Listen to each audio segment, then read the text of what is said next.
এক গ্রামে ছিল একটি ছোট্ট পুকুর। পুকুরটির নাম ছিল তাল পুকুর।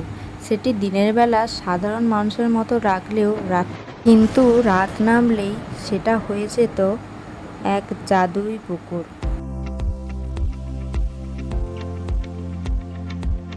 একদিন গ্রামের ছেলে রিয়াজ খেলার ছলে পুকুরে পড়ে যায়। হঠাৎ সে দেখে জলের নিচে অনেক রঙিন আলো জ্বলছে। তলিয়ে যেতে যেতে সে এসে পৌঁছায় এক জাদুর জগতে। এখানে মাছেরা কথা বলে, ব্যাঙেরা গান গায়, কচ্ছপেরা ম্যাজিক দেখায়। পুকুরের রানী ছিল একটি হাঁস, তার নাম ছিল রুবিয়া। তুমি এই রাজ্যের অতিথি, তুমি আমাকে সাহায্য করো। রিয়াজ জানতে পারল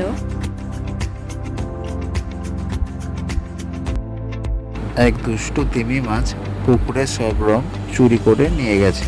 রিয়াজ দুষ্টু তিমি মাছের গুহায় গিয়ে বুদ্ধি করে তার কাছ থেকে রঙিন পাথরটা নিয়ে আসে। পুকুর আবার রঙিন হয়ে যায়। রুবিয়া রানী খুশি হয়ে রিয়াজকে দিল এক জাদুর পাথর।